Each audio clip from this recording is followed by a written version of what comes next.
Hey there, YouTube. Druk Dane back again for part 2 of Yavo and Ekko. So we're going to be talking about first sort of the campaign setup. This was a Westmarch style game that we were playing in, so there was basically a large cast of players, and whoever could sign up for that adventure. So there's lots of downtime between characters, and the party makeup always depended on kind of who showed up on that day, if you're unfamiliar with what March is. This was a monster campaign where we were basically subjugated monsters being beaten back to the edge of extinction, trying to fight back against the human races, human elves, dwarves, halflings, all of that type of goodness. And basically, the way that the story went is that the human side had resorted to dark magics, necromancy, um, vampirism, lots of undead style magic to really push forward onto the war. And when we came into it, they were sort of pushing the monsters back to the edge of extinction. A militaristic sort of campaign where we were trying to push forward and take out the leadership, change the hearts and the minds of the people, and ultimately save the island that we were on from um, just sort of tyranny and the evil shadow worship that was. So Yabu specifically is a trollkin, and in the lore, the trollkin had a feud with the dwarves, where being mountainous folk and living in the plains around the hills around, that's often where dwarves are in the mountain and hills. So they fought sort of a bitter battle against one another, where the trolls kept attacking and trying to claim more and more territory, and there was a bitter war between the group of them, leading into sort of the decimation of both peoples. So Yabo was one of the younger warriors at the time, took part in some of those skirmishes and battles, but through a loss of a chieftain and a change of leadership, his uncle had decided that they are no longer going to be fighting. They're going to focus on recuperating their numbers and building up their strength, as they've lost a lot of their battle-hardened warriors. Um, that wasn't going to fly for good old Yavo Big Nose. He was still wanted to fight things. He grew a taste for being on the front line, and was only really happy when he was doing something. So on a heated sort of argument between them, the chieftain had gave him the choice to either forge his own clan or kind of fall in line and focus on the regeneration and recuperation of their numbers. Now, Yavo, while he talks a big game, he's a bit of a soft boy. He decided that he was going to venture off on his own, but wanted to find a new clan right away. The teachings of his clan and elders was essentially whoever had the largest nose was the strongest. They were in charge because they had the biggest nose. They could smell problems miles away. That was what he was led to believe as a child, and the larger nose that you had, the more attractive you were. So those were sort of the morals that he grew up with. And his uncle had a larger nose than he did. So his opinions, while valid in the clan, didn't matter because big nose, big boss. You're not big nose, big boss, then you need to fall in line.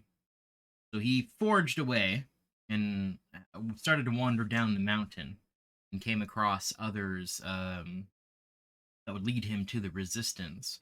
But he was lonely in that trek down from the mountain, a few days of travel, being by himself and being away from his clan for the first time, no longer having brothers in arms. He was lonely.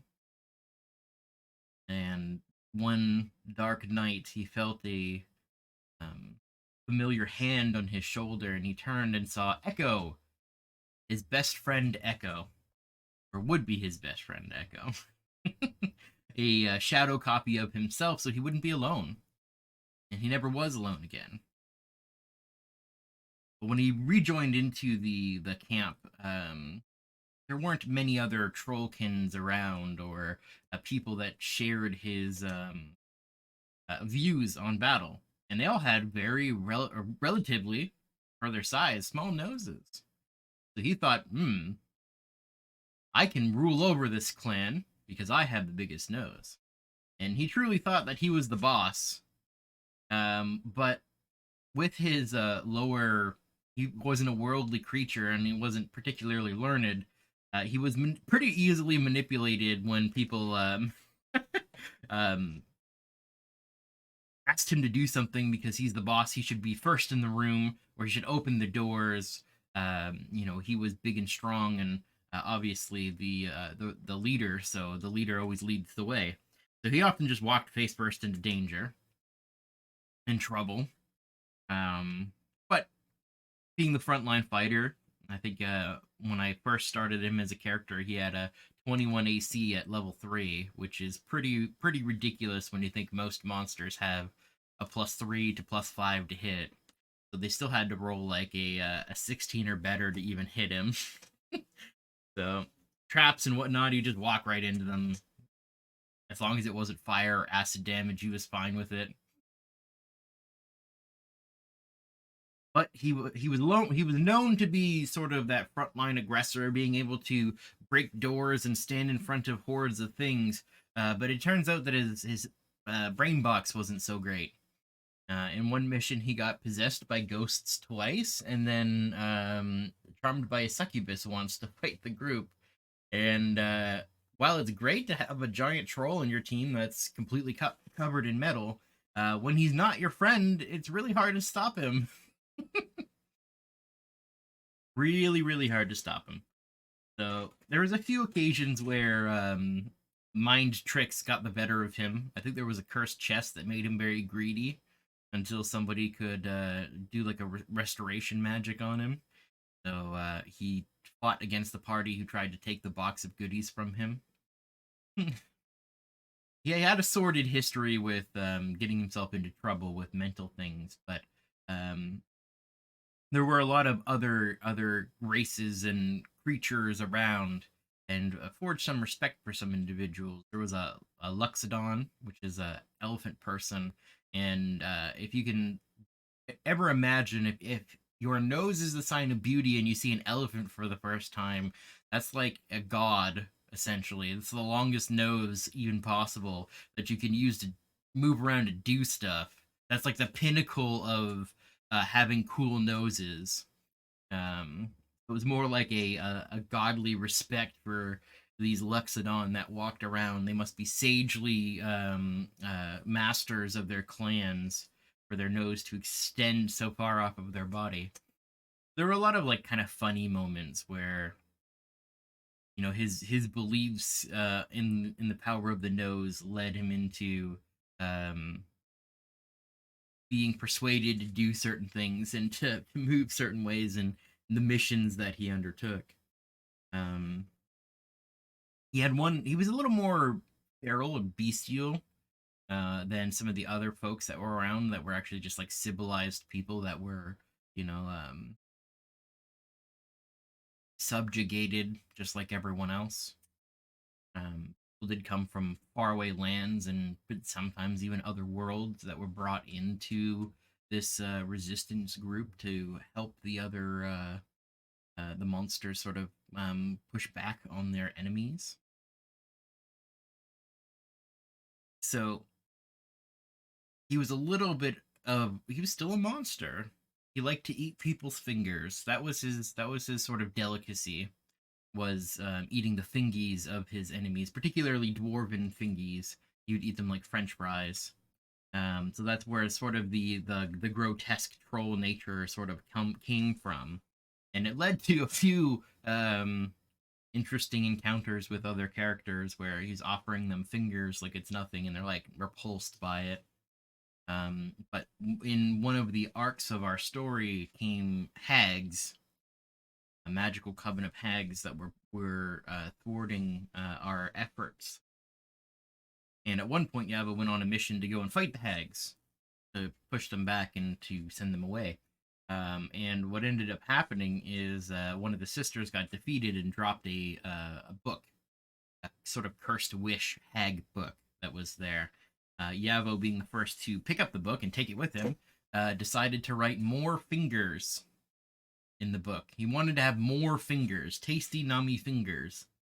And that led to a situation where giant finger monsters were coming down from the mountain and flying, evil hands and finger monsters, and he had to fight them back and destroy them before they took out most of the resistance base. But he loved it. I thought it was great. Giant finger monsters that taste like fingers. It was delicious. But there was he had a habit of making things harder for everyone else. Um, with just the way that he was. But he was great to have on a team because he never went down. He always soldiered on and often took a lot of damage for the team, being in a tank role that can sort of self-sustain. I think I did say this in the other video, but he got up to 17th level, and he got all the way up through 17th level in fighter classes. So he was always that big, put as much metal on me as you can and charge into the front line and attack a whole lot of times. Using a warhammer, his bonker. He didn't have a lot of mastermind techniques. Not very tactical, unless something started to spew fire. If there was a tiny man that started shooting fire out of his hands, Yavo immediately needed to go and murder that guy because fire was bad. Decidedly fire bad. So that was really his only other motivation from steering away from fighting whatever was the largest thing or the thing that seemed to be most dangerous. He always wanted to be up and battling that foe. He did get himself into trouble with that sort of mentality as well, and his propensity for fingers. He decided to eat the fingers of a vampire and caught vampirism. And the type of vampirism that we were using was like very, you had all of like the negative bonuses for being a vampire, so not being able to cross water and taking damage in the sun and not being able to enter home until you have permission. So what ended up happening to poor Yabo is that when he was trying to enter the resistance base, there was an invisible force field that stopped him from moving inwards, and he began to sort of panic and cry that he was going to be kicked out from another one of his clans now that he had met enough people and cemented himself as the Big Nose Big Boss. At least in his mind, he was the Big Nose Big Boss. But ended up pushing his face against this invisible barrier and crying and big snot coming from his giant nose, until one of the other characters took pity on him and did a remove curse or greater restoration, whatever magics was needed at the time to save him and let him in. And that was a sort of a defining moment that somebody came out of the woodwork to help him with his affliction, and that was another of the player's characters called Toby Honeyblunder, who was a young bearkin at the time, a beast folk, just assume like a bear man, was a kind soul to Yavo. And similarly, another skirmish with the hags when the coven got rebuilt, he got turned to stone in one of those in that adventure. The petrification starting to sink into his body. Toby saved him a second time then, and in the final throes of the hag coven, they cast a power word kill to defeat Yavo in his entirety, get him out of the picture for good, but was thwarted once again from said bearkin. Tony Honeyblunder had saved him with a revivify at the time too. So a lot of kinship was held between him and some of the other resistance members that um, had to play around his more bestial nature, but did get some mutual respect going. Those are kind of the standout moments. The mannerisms for Yavo is that he wasn't particularly fluent in common. He would refer to himself as Yavo. Yavo think this stupid. Yavo think we break door. Very sort of basic, bestial, unintelligent language. I think it wasn't until 15th level or something that somebody decided to try to speak to him in Giant, which is one of the native languages for trolls and trollkin. And they actually had like an intelligent conversation about something.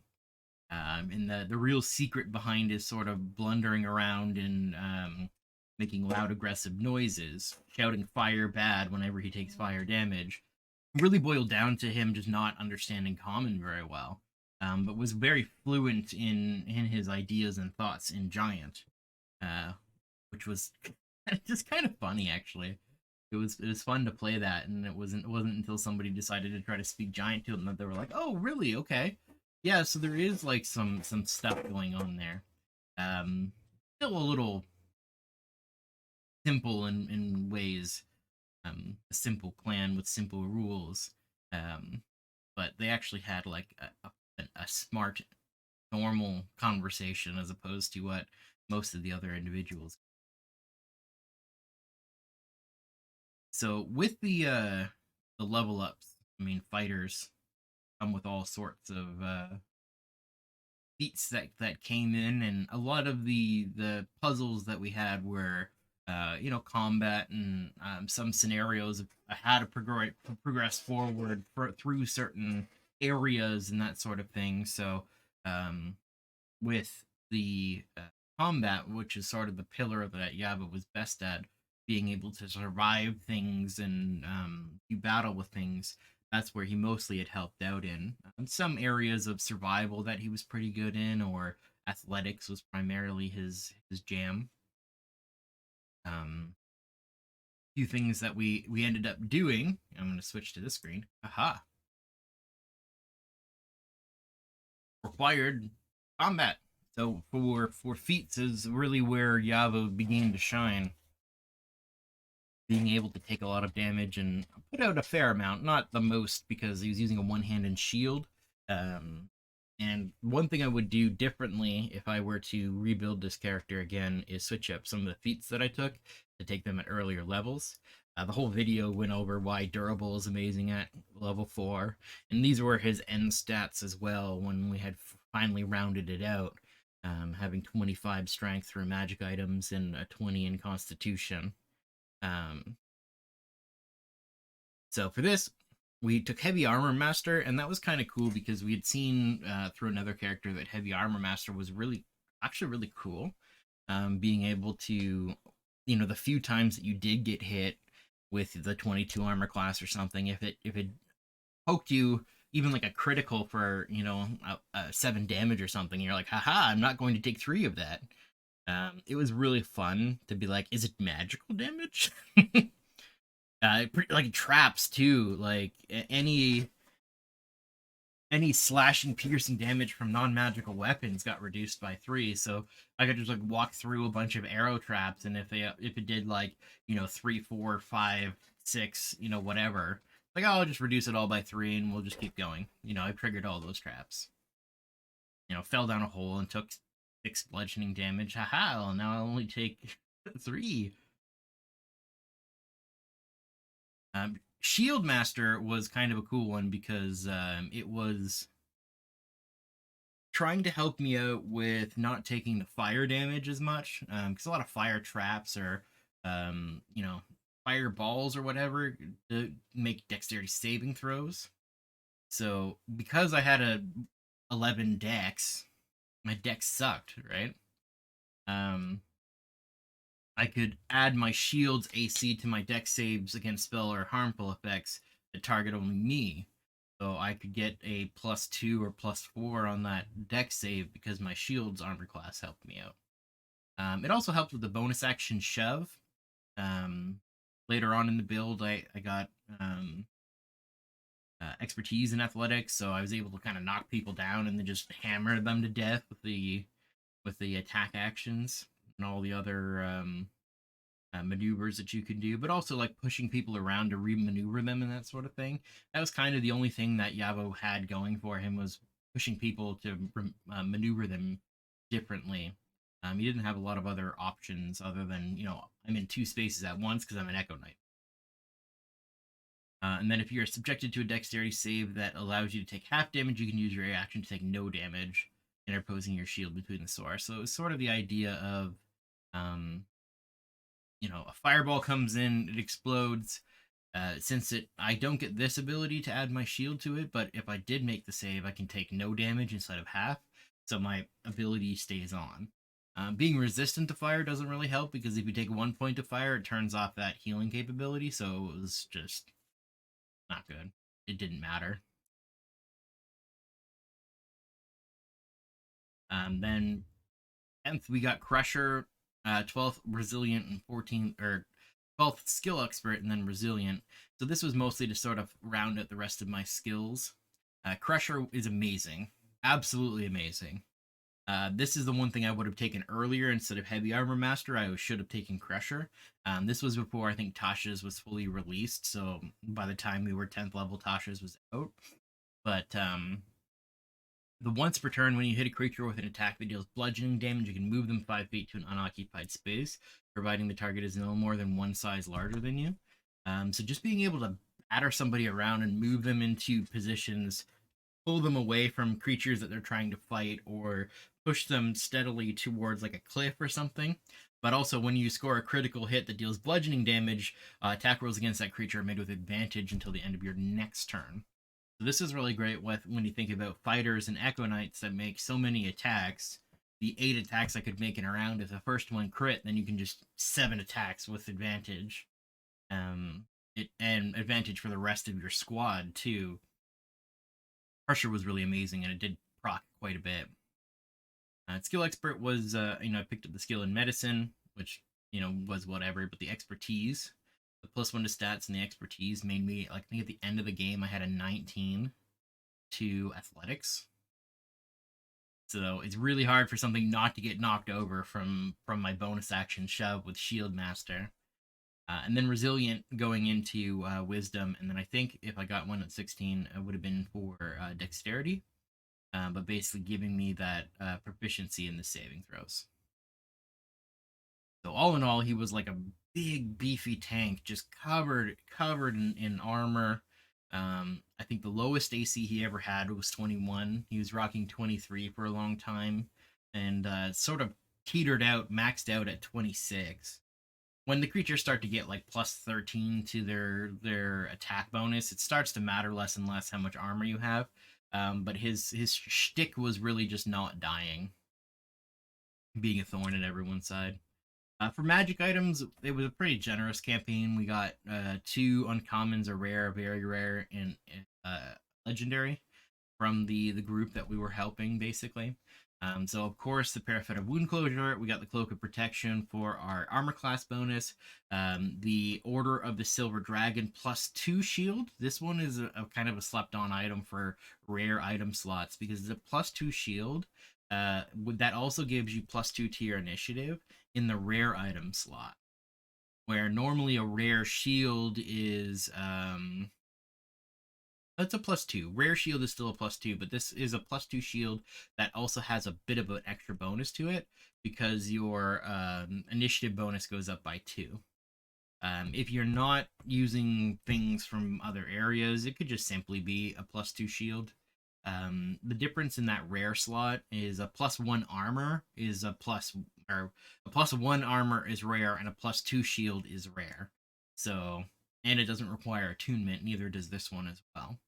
So you have 5 magical items, so only 3 of them can be attunement slots, so the other 2 have to be non-attunement from somewhere.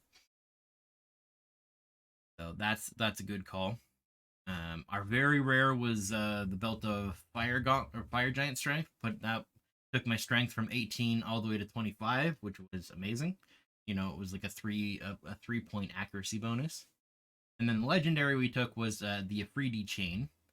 So while wearing this armor, you have a +3 to armor class. It is a chainmail, so it was like a 19 armor base. So really just kind of like a +1 8. But you are immune to fire damage, you speak primordial, and can stand and walk across molten rock like it was solid ground. The fire immunity was basically the reason we took this item. It was armor, so it helped us, and it was fire immunity, so that the only thing that would now turn off my healing factor was acid damage, which is not very common. Usually, unless something eats you, there's not a lot of acid damage around. So coming into the finale, when we got our legendary items, this was sort of the build, the finale build that he was running. And then we ended up purchasing a +1 Warhammer. That was the Dragon Sensing Warhammer.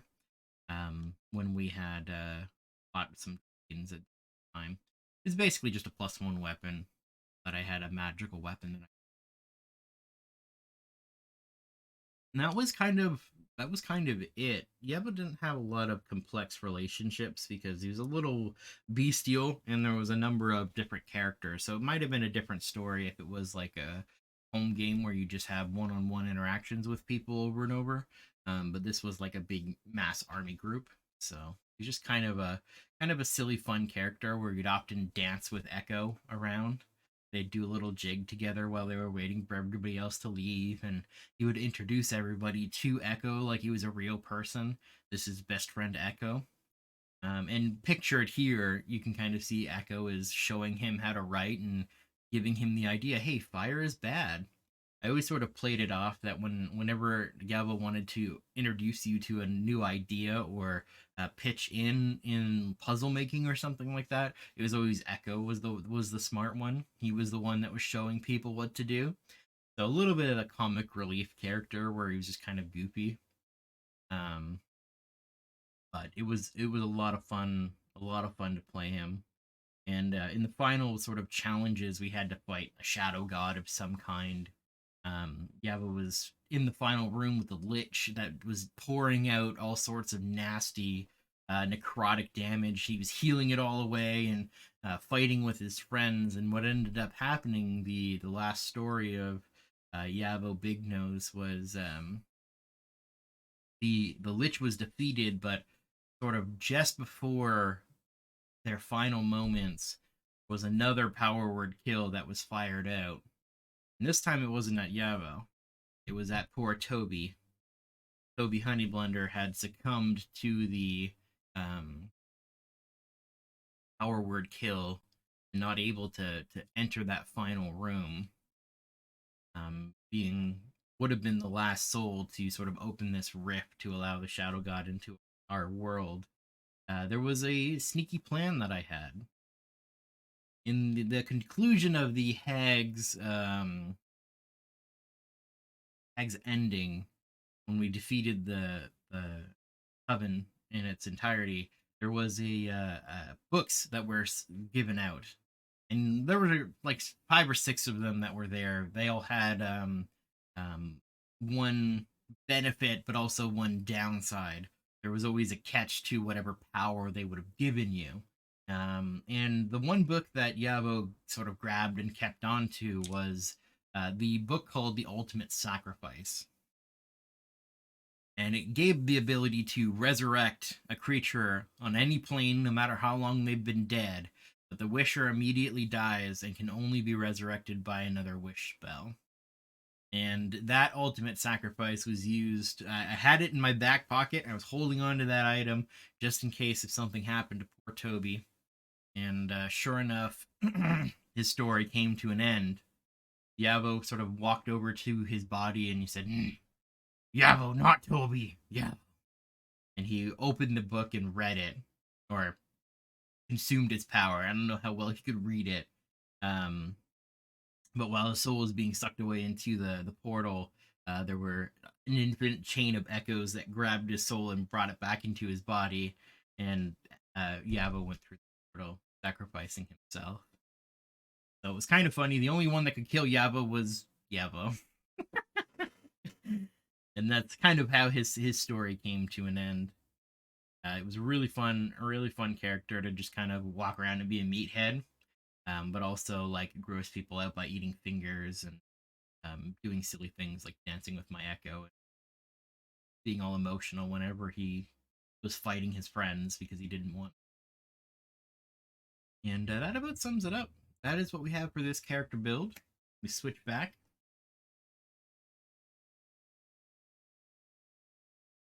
Ooh, ho, ho, we're back. So I'm probably going to go through a couple more character builds, other things that I've played, and other characters that I've created. So if you like this kind of thing, leave me a comment, give me a thumbs up. We'll have some more discussions, different builds, things that I played, things that are still in my brain that I need to get out of my brain. This is a good outlet for me because then I can present characters and say, "Oh, this is cool," and then not necessarily have to play. So I want to thank you guys for watching this one. We'll see you in the next one. You have a great day.